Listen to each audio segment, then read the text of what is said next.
क्या आपको मालूम है कि ईरान पर बड़े हमले की तैयारी कौन कर रहा है? बेचैन इसकी वजह से सऊदी अरब है। एमबीएस ने ट्रंप को फोन मिलाया है। सऊदी अरेबिया और ईरान वॉर को लेकर बड़ी हलचल तेज हो गई है। अमेरिका और ईरान के बीच बढ़ते सैन्य तनाव के बीच सऊदी अरब ने ईरान पर अमेरिका के संभावित बड़े हमले की योजना को लेकर गंभीर चिंता जताई है। खबरों के मुताबिक क्राउन प्रिंस मोहम्मद बिन सलमान ने सदर डोनाल्ड ट्रंप से फोन पर बात की है और उनसे बड़े पैमाने पर हमला ना करने के हवाले से बात की है। तो मिडिल ईस्ट में पिछले 4 महीनों से तनाव बना हुआ है। अमेरिका और ईरान के बीच जबरदस्त टकराव चल रहा है। ईरान अमेरिकी सैन्य ठिकानों को निशाना बना रहा है, उन्हें भारी नुकसान पहुंचा रहा है। हाल ही में ईरान ने एक हमला किया जिसमें 2 अमेरिकी सैनिक मारे गए। इसके जवाब में अमेरिका ने पलटवार करते हुए तेहरान पर मिसाइलें और गोले बरसाए।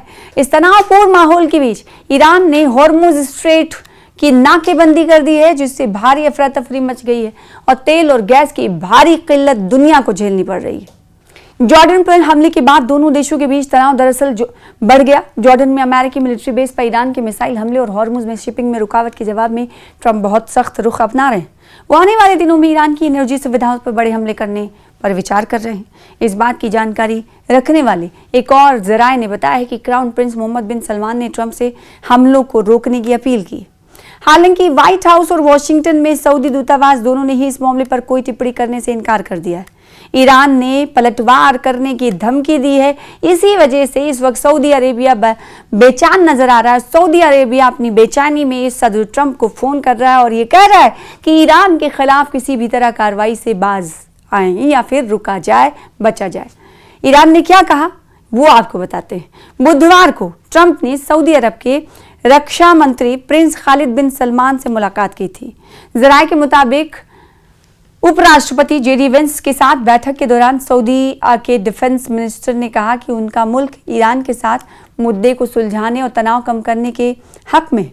वहीं ईरान ने धमकी दी कि अगर अमेरिका हमला करता है तो वो इजराइल और खाड़ी देशों में एनर्जी और इंफ्रास्ट्रक्चर से जुड़े ठिकानों पर हमला करेगा। ईरानी विदेश मंत्री अब्बास अरागची ने शनिचर को सऊदी अरब और तुर्की के वज़ीर खारजा से बातचीत की। अपने टेलीग्राम चैनल पर जारी एक बयान में अरागची ने सऊदी विदेश मंत्री से कहा कि ईरान की सेनाएं अमेरिका इजराइल की किसी भी कार्रवाई या ऐसी कार्रवाइयों में इलाकाई देशों की भागीदारी का करारा और उचित जवाब देंगी। ईरान और अमेरिका के बीच आखिर बात क्यों नहीं बन पा रही? आखिर क्यों मामला उलझ जा रहा है? सुलझते मामला उलझ जाता है। इसके बीच की कहानी क्या है? इसके पीछे की कहानी क्या है? सऊदी अरब के साथ साथ गौरतलब है कि कतर, यूएई, तुर्की और पाकिस्तान जैसे देश भी अमेरिका और ईरान पर मिडिल ईस्ट में युद्ध टालने के लिए दबाव डाल रहे हैं। शनिचर को कतर ने हॉर्मुज स्ट्रेट को फिर से खोलने पर सहमति बनाने की कोशिश में ईरान के विदेश मंत्री, व्हाइट हाउस के दूत स्टीव विटकॉफ और ओमान के एहलकारों के साथ अलग अलग बातचीत की, लेकिन दोनों देशों के बीच बातचीत सफल नहीं हुई। तो मौजूदा वक्त में हालात अमेरिका और ईरान के बीच इस तरह हैं कि कभी भी हालात तनाव शुदा हो सकते हैं या फिर यूं कहें इसमें तनाव बढ़ सकता है, क्योंकि सऊदी अरब बेचैन नजर आ रहा है, क्योंकि ईरान ने कहा है कि वो एक बार फिर से मिडिल ईस्ट को निशाना बनाएगा। हालांकि हॉर्मुज स्ट्रेट पर इस वक्त बताएं कि नाकेबंदी जारी है, शिप्स को आगे बढ़ने नहीं दिया जा रहा है, जो औद्योगिक शिप्स हैं उन्हें निकलने नहीं दिया जा रहा है, नाकेबंदी और सख्ती ज्यादा है। और अमेरिका ने कह दिया है कि हम बड़े हमला करने के लिए तैयार हैं। तो क्या ये माना जाए कि अमेरिका की बात ये सही है? इस रिपोर्ट के जरिए कुछ बातें आपने जानी, लेकिन इसकी वजह से सऊदी अरब अमेरिका के इस बात को लेकर बेचैन नजर आ रहा है और सऊदी अरब ये कह रहा है फोन करके डोनाल्ड ट्रंप को कि कोई बड़ा हमला ईरान पर ना किया जाए। ऐसी सूरत में ईरान मिडिल ईस्ट को निशाना बनाता है। तो ये पूरी रिपोर्ट है। मौजूदा वक्त में सऊदी अरब क्या सोच रहा है, अमेरिका क्या करने वाला है और दूसरी तरफ ईरान आने वाले दिनों में क्या करने का इरादा रखता है, ये पूरी जानकारी हमने आपको इस रिपोर्ट में जानकारी दी है।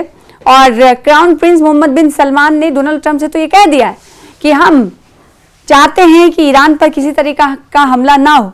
तो अब देखना ये होगा कि क्या डोनाल्ड ट्रंप की तरफ से इस पर अमल किया जाता है या फिर यूं कहा जाता है कि हम किसी तरह के हमले पर यकीन नहीं करते बशर्ते कि ईरान ये करे। और आपको याद ही होगा कि अगर किसी तरह की शर्तें लागू की जाती हैं अमेरिका की तरफ से तो उससे ज्यादा शर्तें लागू कर देता है ईरान। तो देखना होगा कि एमबीएस सऊदी क्राउन प्रिंस की तरफ से किए गए फोन का जवाब अमेरिका ईरान को देता है या फिर चुप्पी साध लेता है?